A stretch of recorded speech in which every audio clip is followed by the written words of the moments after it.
ਪਿਆਰ ਭਰੀ ਸਤਿ ਸ਼੍ਰੀ ਅਕਾਲ ਜੀ ਸਾਰਿਆਂ ਨੂੰ। ਅੱਜ ਦੀ ਕਹਾਣੀ ਇੱਕ ਭੈਣ ਦੀ ਹੱਡ ਬੀਤੀ ਤੇ ਸੱਚੀ ਕਹਾਣੀ ਹੈ। ਮੇਰਾ ਨਾਮ ਗੁਰਜੀਤ ਕੌਰ ਹੈ। ਮੈਂ ਠੀਕ ਜਿਹੇ ਪਰਿਵਾਰ ਵਿੱਚ ਜੰਮੀ। ਅਸੀਂ 4 ਭੈਣਾਂ ਤੇ ਇੱਕ ਭਰਾ ਸੀ। ਮੈਂ ਸਭ ਤੋਂ ਛੋਟੀ ਤੇ ਆਪਣੇ ਪਿਓ ਦੀ ਲਾਡਲੀ ਧੀ ਸੀ। ਮੈਂ ਸਾਰੇ ਭੈਣ ਭਰਾਵਾਂ ਤੋਂ ਸੋਹਣੀ ਸੀ ਤੇ ਸਾਰੇ ਪਿਆਰ ਨਾਲ ਮੈਨੂੰ ਬਾਵਾ ਕਹਿੰਦੇ ਸੀ। ਮੈਂ 10 ਸਾਲ ਦੀ ਸੀ ਜਦੋਂ ਮੇਰੀ ਭੈਣ ਦਾ ਵਿਆਹ ਹੋ ਗਿਆ ਸੀ। ਜਿਹੜਾ ਮੇਰੀ ਭੈਣ ਦਾ ਸਹੁਰਾ ਸੀ ਉਹ ਬਹੁਤ ਸਮਝਦਾਰ ਇਨਸਾਨ ਤੇ ਆਪਣੇ ਏਰੀਏ ਵਿੱਚ ਉਹ ਕਹਿੰਦਾ ਕਹਾਉਂਦਾ ਬੰਦਾ ਸੀ। ਅਸੀਂ ਹਮੇਸ਼ਾ ਕਹਿਣਾ ਕਿ ਅਸੀਂ ਕੋਈ ਮੋਤੀ ਪੁੰਨ ਕੀਤੇ ਹੋਣੇ ਜੋ ਸਾਨੂੰ ਇੰਨਾ ਵਧੀਆ ਪਰਿਵਾਰ ਮਿਲ ਗਿਆ। ਜਿਹੜਾ ਮੇਰਾ ਜੀਜਾ ਜੀ ਉਹ ਵੀ ਬਹੁਤ ਹੀ ਵਧੀਆ ਤੇ ਬੜੇ ਹੀ ਚੰਗੇ ਸੁਭਾਅ ਦਾ ਮਾਲਕ ਸੀ। ਉਹ ਸਾਰੇ ਮੇਰੀ ਭੈਣ ਦੀ ਬਹੁਤ ਇੱਜ਼ਤ ਕਰਿਆ ਕਰਦੇ ਸੀ। ਵਿਆਹ ਤੋਂ ਸਾਲ ਬਾਅਦ ਮੇਰੀ ਭੈਣ ਦੇ ਘਰ ਇੱਕ ਕੁੜੀ ਹੋਈ। ਸਾਰਿਆਂ ਨੇ ਕੁੜੀ ਦਾ ਬਹੁਤ ਚਾਅ ਕੀਤਾ ਤੇ ਇਦਾਂ ਹੀ 2 ਸਾਲ ਬੀਤ ਗਏ। ਮੇਰੀ ਭੈਣ ਦੇ ਘਰ ਫਿਰ ਦੂਜੀ ਕੁੜੀ ਹੋ ਗਈ। ਉਸਾਂ ਨੇ ਪਰਮਾਤਮਾ ਦੀ ਦੇਣ ਸਮਝ ਕੇ ਉਹਨਾਂ ਨੇ ਖਿੜੇ ਮੱਥੇ ਕਬੂਲ ਕੀਤਾ ਤੇ ਦੂਜੀ ਕੁੜੀ ਦੇ ਦਾਦਾ ਨੇ ਵੀ ਉਸ ਦਾਦੇ ਨੇ ਲੈ ਲਿਆ। ਉਸਨੇ ਕਿਹਾ ਕਿ ਇਸ ਦਾ ਵਿਆਹ ਮੈਂ ਕਰਾਂਗਾ ਤੇ ਪੜ੍ਹਾਵਾਂਗਾ ਲਿਖਾਵਾਂਗਾ ਵੀ।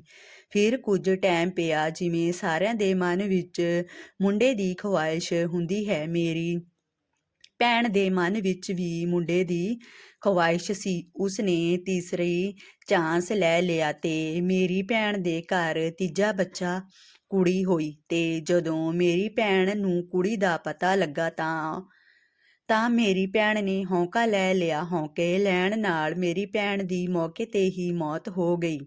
ਤੇ ਮੇਰੀ ਭੈਣ ਦੀ ਮੌਤ ਤੋਂ ਬਾਅਦ ਮੇਰਾ ਜੀਜਾ ਬਹੁਤ ਟੈਨਸ਼ਨ ਵਿੱਚ ਰਹਿਣ ਲੱਗ ਗਿਆ ਤੇ ਹਮੇਸ਼ਾ ਰੋਂਦਾ ਰਹਿੰਦਾ ਸੀ। ਆਪਣੇ ਬੱਚਿਆਂ ਵੱਲ ਦੇਖ ਕੇ ਜ਼ਿਆਦਾ ਟੈਨਸ਼ਨ ਲੈਣ ਨਾਲ ਉਸ ਨੂੰ ਅਧਰੰਗ ਹੋ ਗਈ ਤੇ ਉਸ ਦਾ ਹੇਠਲਾ ਧੜ ਜਾਣੀ ਲੱਤਾਂ ਖੜ ਗਈਆਂ। ਉਹ ਆਪਣੀਆਂ ਕੁੜੀਆਂ ਵੱਲ ਦੇਖ ਕੇ ਬਹੁਤ ਰੋਇਆ ਕਰੇ ਤੇ ਟੈਨਸ਼ਨ ਲਿਆ ਕਰੇ। ਫਿਰ ਮੇਰੀ ਭੈਣ ਦੇ ਸਹੁਰੇ ਨੇ ਮੇਰੀ ਭੂਆ ਨੂੰ, ਜਿਸਨੇ ਮੇਰੀ ਭੈਣ ਦਾ ਰਿਸ਼ਤਾ ਕਰਵਾਇਆ ਸੀ, ਉਸ ਨੂੰ ਕਿਹਾ ਕਿ ਇਹਨਾਂ ਬੱਚਿਆਂ ਦਾ ਕੋਈ ਮਸਲਾ ਹੱਲ ਕਰੀਏ। ਤਾਂ ਸਾਰਿਆਂ ਨੇ ਸੋਚ ਕੇ ਮੇਰਾ ਰਿਸ਼ਤਾ ਮੇਰੇ ਜੀਜਾ ਜੀ ਨੂੰ ਕਰਨ ਲਈ ਕਿਹਾ। ਮੈਂ ਉਸ ਵਕਤ 17 ਸਾਲ ਦੀ ਸੀ ਜਦੋਂ ਮੇਰੀ ਭੂਆ ਨੇ ਆ ਕੇ ਮੇਰੇ ਪਿਓ ਨੂੰ ਕਿਹਾ ਕਿ ਮੇਰੇ ਪਿਓ ਨੇ ਰਿਸ਼ਤਾ ਕਰਨ ਤੋਂ ਸਾਫ਼ ਇਨਕਾਰ ਕਰ ਦਿੱਤਾ ਕਿ ਮੈਂ ਆਪਣੀ ਧੀ ਨੂੰ ਇੰਨੀ ਵੱਡੀ ਜ਼ਿੰਮੇਵਾਰੀ ਵਿੱਚ ਨਹੀਂ ਪਾਵਾਂਗਾ ਤੇ ਨਾ ਹੀ ਆਪਣੀ ਧੀ ਨੂੰ ਕਿਸੇ ਦਰਜੂ ਤੇ ਤੋਰਾਂਗਾ। ਉਹਨਾਂ ਨੇ ਕਿਹਾ ਕਿ ਇੰਨੀ ਸੋਹਣੀ ਤੇ ਸੁਨੱਖੀ ਮੇਰੀ ਧੀ ਮੈਂ ਇੰਨੇ ਲਾਡਾਂ ਤੇ ਚਾਵਾਂ ਨਾਲ ਪਾਲਿਆ, ਮੈਂ ਇਸ ਨੂੰ ਕੰਮ ਤੱਕ ਨਹੀਂ ਲਾਇਆ। ਮੈਂ ਇਹ ਸਭ ਕਿਵੇਂ ਕਰ ਸਕਦਾ ਹਾਂ? ਮੈਂ ਆਪਣੀ ਧੀ 3 ਧੀਆਂ ਦੇ ਪਿਓ ਨੂੰ ਨਾਲ ਕਿਵੇਂ ਤੋਰ ਸਕਦਾ ਹਾਂ? ਨਾਲੇ ਮੁੰਡੇ ਦੀ ਵੀ ਉਮਰ ਮੇਰੀ ਧੀ ਤੋਂ ਕਿਤੇ ਜ਼ਿਆਦਾ। ਮੈਂ ਇੰਨਾ ਵੱਡਾ ਪਾਪ ਆਪਣੇ ਹੱਥਾਂ ਨਾਲ ਨਹੀਂ ਕਰ ਸਕਦਾ। ਜਦੋਂ ਮੇਰੇ ਪਿਓ ਨੇ ਮੇਰਾ ਰਿਸ਼ਤਾ ਕਰਨ ਤੋਂ ਇਨਕਾਰ ਕਰ ਦਿੱਤਾ ਤਾਂ ਮੇਰੀ ਭੂਆ ਤੇ ਫੁੱਫੜ ਨਾਰਾਜ਼ ਹੋ ਗਏ। ਫਿਰ ਭੂਆ ਨੇ ਮੇਰੀ ਮਾਂ ਤੇ ਪ੍ਰੈਸ਼ਰ ਪਾ ਕੇ ਮੇਰੀ ਮਾਂ ਨੂੰ ਮਨਾ ਲਿਆ ਤੇ ਮੇਰੇ ਪਿਓ ਤੋਂ ਜ਼ਬਰਦਸਤੀ ਮੇਰਾ ਰਿਸ਼ਤਾ ਮੇਰੇ ਜੀਜੇ ਨੂੰ ਕਰਾ ਦਿੱਤਾ। ਉਸ ਵਕਤ ਮੇਰੀ ਭੂਆ ਨੂੰ ਵੀ ਉਸ ਵਕਤ ਉਹਨਾਂ ਅੱਗੇ ਇਹ ਸ਼ਰਤ ਰੱਖੀ ਕਿ ਜੇ ਕੱਲ੍ਹ ਨੂੰ ਮੁੰਡੇ ਨੂੰ ਕੁਝ ਹੋ ਜਾਂਦਾ ਹੈ ਤਾਂ ਸਾਡੀ ਕੁੜੀ ਦੀ ਹਜੇ ਕੋਈ ਉਮਰ ਹੀ ਨਹੀਂ ਤੇ ਉਹ ਸਾਡੀ ਕੁੜੀ ਨੂੰ ਛੋਟੇ ਮੁੰਡੇ ਦੇ ਬਿਠਾ ਦੇਣਗੇ ਜਿਹੜਾ ਹਜੇ ਕੁਆਰਾ ਸੀ। ਕਿਉਂਕਿ ਮੇਰਾ ਜੀਜਾ ਉਸ ਵਕਤ ਬਹੁਤ ਹੀ ਬਿਮਾਰ ਰਹਿੰਦਾ ਸੀ ਤੇ ਕੁੜੀ ਦੇ ਵਿਆਹ ਸਾਂਝੇ ਘਰ ਵਿੱਚ ਕੀਤੇ ਜਾਣਗੇ ਅਤੇ ਉਹਨਾਂ ਸਾਰੀਆਂ ਸ਼ਰਤਾਂ ਮੰਨ ਲਈਆਂ। ਇਹ ਸਭ ਦੀ ਜ਼ਿੰਮੇਵਾਰੀ ਉਸਦੇ ਸਹੁਰੇ ਨੇ ਆਪ ਲੈ ਲਈ। ਫਿਰ ਮੇਰਾ ਗੁਰਦੁਆਰੇ ਵਿੱਚ ਜਾ ਕੇ ਚੁੰਨੀ ਚੜਾਵਾ ਕਰ ਦਿੱਤਾ। ਮੇਰਾ ਪਿਓ ਬਹੁਤ ਦੁਖੀ ਤੇ ਨਾਰਾਜ਼ ਸੀ। ਮੇਰਾ ਪਿਓ ਗੁਰਦੁਆਰੇ ਤਾਂ ਗਿਆ ਪਰ ਉਸਨੇ ਕੋਈ ਵੀ ਰਸਮ ਨਹੀਂ ਕੀਤੀ। ਉਸਨੇ ਆਪਣੇ ਹੱਥੀਂ ਕੋਈ ਰਸਮ ਨਹੀਂ ਕੀਤੀ ਤੇ ਗੁਰਦੁਆਰੇ ਦੇ ਇੱਕ ਕੋਨੇ ਵਿੱਚ ਬੈਠਾ ਰਿਹਾ। ਚਲੋ ਮੇਰਾ ਵਿਆਹ ਕਰ ਦਿੱਤਾ ਗਿਆ। ਜਿਵੇਂ ਕੁੜੀ ਨੂੰ ਆਪਣੇ ਵਿਆਹ ਦਾ ਚਾਅ ਹੁੰਦਾ ਹੈ, ਪਰ ਮੈਨੂੰ ਕੋਈ ਚਾਅ ਨਹੀਂ ਸੀ, ਕਿਉਂਕਿ ਅੱਜ ਤੋਂ 35 ਕੁ ਸਾਲ ਪਹਿਲਾਂ ਧੀ ਦੀ ਕੋਈ ਮਰਜ਼ੀ ਨਹੀਂ ਪੁੱਛਦਾ ਸੀ। ਮੇਰੇ ਵਿਆਹ ਤੋਂ 1.5 ਸਾਲ ਬਾਅਦ ਸਹੁਰੇ ਦਾ ਐਕਸੀਡੈਂਟ ਹੋ ਗਿਆ। ਮੋਟਰਸਾਈਕਲ 'ਤੇ ਜਾ ਰਿਹਾ ਸੀ ਤੇ ਅੱਗੋਂ ਓਵਰ ਸਪੀਡ ਗੱਡੀ ਆਉਣ ਕਰਕੇ ਮੋਟਰਸਾਈਕਲ ਵਿੱਚ ਜਾ ਵੱਜੀ ਤੇ ਉਸ ਦੀ ਮੌਕੇ 'ਤੇ ਹੀ ਮੌਤ ਹੋ ਗਈ। ਉਸ ਦੀ ਮੌਤ ਨੇ ਮੇਰੀ ਜ਼ਿੰਦਗੀ ਜਿਵੇਂ ਸਾਰੇ ਰਸਤੇ ਹੀ ਬੰਦ ਕਰ ਦਿੱਤੇ ਹੋਣ। ਫਿਰ ਮੇਰੇ ਸਹੁਰੇ ਦੀ ਮੌਤ ਤੋਂ 2 ਕੁ ਮਹੀਨੇ ਬਾਅਦ ਮੇਰੇ ਘਰ ਮੁੰਡਾ ਹੋਇਆ ਤੇ ਜਦੋਂ ਮੁੰਡਾ ਹੋਇਆ ਸਾਰਿਆਂ ਨੇ ਬਹੁਤ ਖੁਸ਼ੀ ਕੀਤੀ, ਕਿਉਂਕਿ ਪਹਿਲਾਂ 3 ਕੁੜੀਆਂ ਸੀ। ਫਿਰ ਮੇਰਾ ਮੁੰਡਾ ਹੋਇਆ ਤਾਂ ਸਾਰਿਆਂ ਨੂੰ ਬਹੁਤ ਚਾਅ ਚੜ੍ਹਿਆ, ਬਹੁਤ ਖੁਸ਼ੀ ਕੀਤੀ ਅਤੇ ਉਸ ਦਾ ਨਾਮ ਗੁਰਜੀਤ ਰੱਖਿਆ ਗਿਆ। ਪਰ 2 ਮਹੀਨੇ ਬਾਅਦ ਮੇਰੀਆਂ ਖੁਸ਼ੀਆਂ ਨੂੰ ਜਿਵੇਂ ਗ੍ਰਹਿਣ ਲੱਗ ਗਿਆ ਹੋਵੇ। ਮੇਰੇ ਘਰ ਵਾਲੇ ਦੀਆਂ ਲੱਤਾਂ ਫਿਰ ਖੜ ਗਈਆਂ। ਉਹਨਾਂ ਬਹੁਤ ਇਲਾਜ ਕਰਵਾਇਆ, ਪਰ ਉਹ ਪੂਰੀ ਤਰ੍ਹਾਂ ਠੀਕ ਨਾ ਹੋ ਸਕਿਆ। ਹੌਲੀ-ਹੌਲੀ ਉਹ ਮੰਜੇ 'ਤੇ ਪੈ ਗਿਆ। ਫਿਰ ਵਿਆਹ ਤੋਂ 2 ਸਾਲ ਬਾਅਦ ਉਸ ਦੀ ਵੀ ਮੌਤ ਹੋ ਗਈ। ਉਸ ਵਕਤ ਮੇਰੀ ਉਮਰ ਸਿਰਫ 20 ਸਾਲ ਦੀ ਹੀ ਸੀ। ਉਸ ਦਿਨ ਮੇਰਾ ਪਿਓ ਮੇਰੇ ਵਿਆਹ ਤੋਂ ਬਾਅਦ ਪਹਿਲੀ ਵਾਰ ਮੇਰੇ ਘਰ ਆਇਆ ਸੀ ਤੇ ਫਿਰ ਮੈਂ ਭੋਗ ਤੋਂ ਬਾਅਦ ਮੇਰੇ ਪਿਓ ਨੇ ਮੇਰੀ ਭੂਆ ਨੂੰ ਕਿਹਾ ਕਿ ਮੈਂ ਆਪਣੀ ਧੀ ਨੂੰ ਜਾਂ ਤਾਂ ਨਾਲ ਲੈ ਕੇ ਜਾਵਾਂਗਾ ਜਾਂ ਫਿਰ ਉਸ ਨੂੰ ਛੋਟੇ ਮੁੰਡੇ ਦੇ ਘਰ ਬਿਠਾਇਆ ਜਾਵੇ, ਕਿਉਂਕਿ ਮੇਰੀ ਧੀ ਦੀ ਕੋਈ ਉਮਰ ਨਹੀਂ, ਉਹ ਸਾਰੀ ਉਮਰ ਇਸ ਤਰ੍ਹਾਂ ਨਹੀਂ ਕੱਢ ਸਕਦੀ। ਮੇਰੇ ਪਿਓ ਨੇ ਕਿਹਾ, ਕੋਈ ਗੱਲ ਨਹੀਂ, ਮੈਂ ਗੱਲ ਕਰਾਂਗੀ। ਫਿਰ ਮੇਰੀ ਭੂਆ ਨੇ ਭੋਗ ਤੋਂ ਕੁਝ ਦਿਨਾਂ ਬਾਅਦ ਸਾਡੇ ਘਰ ਆਈ ਤੇ ਉਸਨੇ ਮੇਰੀ ਸੱਸ ਤੇ ਨਨਾਣ ਨੂੰ ਸ਼ਰਤ ਅਨੁਸਾਰ ਮੈਨੂੰ ਛੋਟੇ ਮੁੰਡੇ ਦੇ ਘਰ ਬਿਠਾਉਣ ਲਈ ਕਿਹਾ। ਉਹਨਾਂ ਨੇ ਮੇਰੀ ਭੂਆ ਨੂੰ ਲਾਰਾ ਲਾਤਾ ਕਿ ਕੋਈ ਨਾ, ਅਸੀਂ ਸਾਰੇ ਬੈਠ ਕੇ ਸਲਾਹ ਕਰਾਂਗੇ। ਪਰ ਉਹਨਾਂ ਦੇ ਮਨ ਵਿੱਚ ਦਾਜ ਦਾ ਲਾਲਚ ਸੀ ਤੇ ਉਹਨਾਂ ਨੇ ਮੇਰੇ ਤੋਂ ਚੋਰੀ ਮੇਰੇ ਦਿਓਰ ਵਾਸਤੇ ਕੁੜੀ ਵੇਖ ਲਈ। ਤੇ ਜਦੋਂ ਮੈਨੂੰ ਇਹ ਸਭ ਦਾ ਪਤਾ ਲੱਗਾ ਤਾਂ ਮੈਂ ਆਪਣੀ ਭੂਆ ਨੂੰ ਚੋਰੀ ਫੋਨ ਕਰਕੇ ਦੱਸਿਆ। ਤਾਂ ਮੇਰੀ ਭੂਆ ਨੇ ਜਦੋਂ ਘਰ ਆਈ ਤਾਂ ਉਹਨਾਂ ਨੇ ਮੇਰੀ ਭੂਆ ਨੂੰ ਬਹਾਨਾ ਲਾ ਦਿੱਤਾ ਕਿ ਮੁੰਡਾ ਨਹੀਂ ਮੰਨਦਾ, ਇਸ ਕਰਕੇ ਅਸੀਂ ਇਸ ਨੂੰ ਉਸ ਦੇ ਘਰ ਨਹੀਂ ਬਿਠਾ ਸਕਦੇ। ਮੇਰੀ ਭੂਆ ਨਾਰਾਜ਼ ਹੋ ਕੇ ਚਲੀ ਗਈ ਤੇ ਉਹਨਾਂ ਨੇ ਮੇਰੇ ਦਿਓਰ ਦਾ ਵਿਆਹ ਕਰ ਦਿੱਤਾ। ਹੌਲੀ-ਹੌਲੀ ਉਹਨਾਂ ਮੇਰੀਆਂ ਭਾਣਜੀਆਂ ਜਾਨੀ ਮੇਰੀ ਭੈਣ ਦੀਆਂ ਕੁੜੀਆਂ ਨੂੰ ਵੀ ਆਪਣੇ ਨਾਲ ਰਲਾ ਲਿਆ। ਮੈਨੂੰ ਕੁੜੀਆਂ ਨੂੰ ਬੁਲਾਉਣ ਨਹੀਂ ਦਿੰਦੇ। ਬਸ ਫਿਰ ਇੱਦਾਂ ਹੀ ਮੈਂ ਕਦੀ ਆਪਣੇ ਪੇਕੇ ਤੇ ਕਦੀ ਆਪਣੇ ਸਹੁਰੇ ਦਿਨ ਕੱਟਦੀ ਰਹੀ। ਜਦੋਂ ਵੀ ਮੈਂ ਚੰਗਾ ਸੂਟ ਜਾਂ ਜੁੱਤੀ ਪਾ ਲੈਣੀ ਤਾਂ ਉਹਨਾਂ ਨੇ ਮੈਨੂੰ ਬਦ ਚੱਲਣ ਦੱਸਣਾ।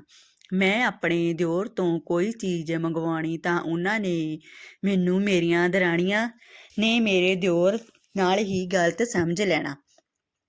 ਮੈਂ ਤੇ ਇਕੱਲੀ ਹੀ ਡਰਦੀ ਅੰਦਰ ਹੀ ਬੈਠੀ ਰਹਿੰਦੀ। ਜੇ ਬਾਹਰ ਬੈਠ ਗਈ ਤਾਂ ਪਤਾ ਨਹੀਂ ਮੈਨੂੰ ਕੀ ਕਹਿਣਗੇ। ਬਸ ਇੱਦਾਂ ਹੀ ਟਾਈਮ ਲੰਘਦਾ ਗਿਆ ਤੇ ਮੇਰੇ ਮੁੰਡਾ ਗੁਰਵੀਰ 12 ਸਾਲ ਦਾ ਹੋ ਗਿਆ।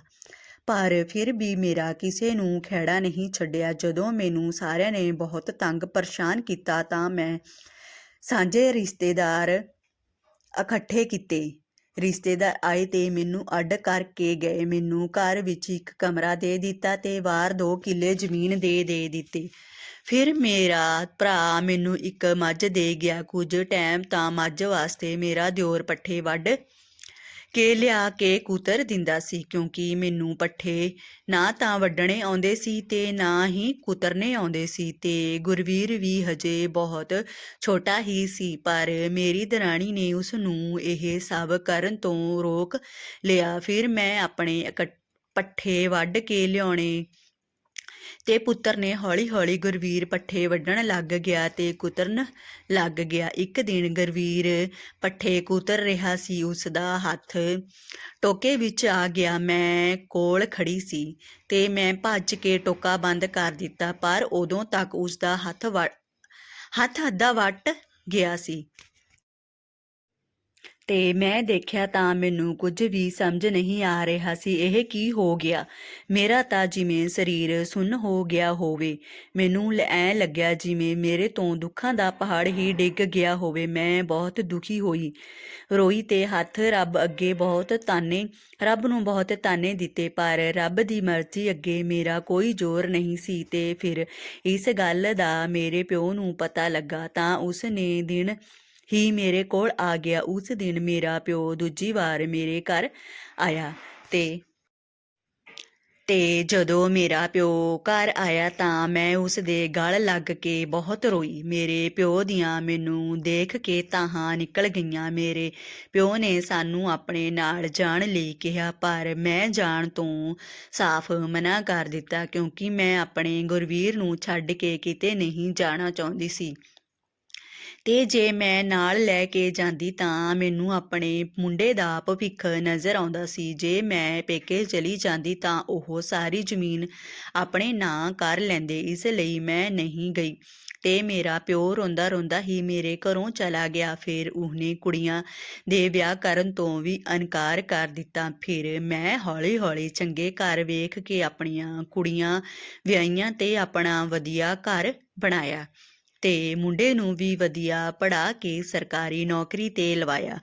ਅੱਜ ਕੁੜੀਆਂ ਵੀ ਮੇਰੇ ਕੋਲ ਆਉਂਦੀਆਂ ਨੇ ਤੇ ਆਪਣੇ ਭਰਾ ਨਾਲ ਵੀ ਬਹੁਤ ਪਿਆਰ ਕਰਦੀਆਂ ਨੇ ਤੇ ਗੁਰਵੀਰ ਦੀ ਵੀ ਜਿਵੇਂ ਮੇਰੇ ਵਿੱਚ ਜਾਨ ਹੀ ਵਸਦੀ ਹੈ। ਉਹ ਮੈਨੂੰ ਬਹੁਤ ਪਿਆਰ ਤੇ ਸਤਿਕਾਰ ਕਰਦਾ, ਕਿਉਂਕਿ ਉਹ ਹਮੇਸ਼ਾ ਇਹ ਕਹਿੰਦਾ ਹੈ ਕਿ ਮੇਰੀ ਮਾਂ ਨੇ ਆਪਣੀ ਜਵਾਨੀ ਮੇਰੇ ਲਈ ਕੁਰਬਾਨ ਕਰ ਦਿੱਤੀ ਸੀ। ਜੇ ਉਹ ਚਾਹੁੰਦੀ ਤਾਂ ਉਹ ਮੈਨੂੰ ਛੱਡ ਕੇ ਜਾ ਸਕਦੀ ਸੀ ਤੇ ਆਪਣਾ ਵਿਆਹ ਕਰਵਾ ਸਕਦੀ ਸੀ, ਪਰ ਉਸਨੇ ਇਹ ਸਭ ਨਹੀਂ ਕੀਤਾ।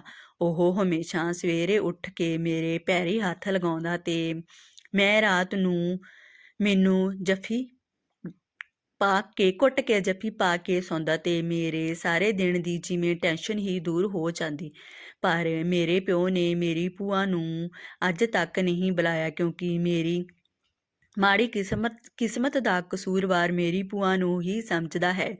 ਤੇ ਸਮਝੇ ਵੀ ਕਿਉਂ ਨਾ, ਉਸਦੀ ਲਾਡਾਂ ਨਾਲ ਪਾਲੀ ਹੋਈ ਧੀ ਦੀ ਜ਼ਿੰਦਗੀ ਇੱਕ ਨਾਰਾਜ਼ਗੀ ਨੇ ਖਤਮ ਕਰ ਕੇ ਰੱਖ ਦਿੱਤੀ। ਤੇ ਦੋਸਤੋ, ਕਦੇ ਵੀ ਕਿਸੇ ਦੇ ਮਗਰ ਲੱਗ ਕੇ ਆਪਣੀ ਧੀ ਦਾ ਰਿਸ਼ਤਾ ਨਾ ਕਰਿਓ, ਕਿਉਂਕਿ ਚੰਦ ਦਿਨਾਂ ਦੀ ਨਾਰਾਜ਼ਗੀ ਤੁਹਾਡੀ ਧੀ ਦੀ ਜ਼ਿੰਦਗੀ ਬਰਬਾਦ ਕਰਕੇ ਰੱਖ ਸਕਦੀ ਹੈ। ਹਾਂਜੀ, ਵੀਡੀਓ ਕਿੱਦਾਂ ਦੀ ਲੱਗੀ ਕਮੈਂਟ ਬਾਕਸ ਵਿੱਚ ਜ਼ਰੂਰ ਦੱਸਣਾ ਤੇ ਵੀਡੀਓ ਦੇਖਣ ਲਈ ਤੁਹਾਡਾ ਸਾਰਿਆਂ ਦਾ ਦਿਲ ਤੋਂ ਬਹੁਤ ਬਹੁਤ ਧੰਨਵਾਦ ਕਰਦੀ ਹਾਂ। ਧੰਨਵਾਦ ਜੀ ਸਾਰਿਆਂ ਦਾ।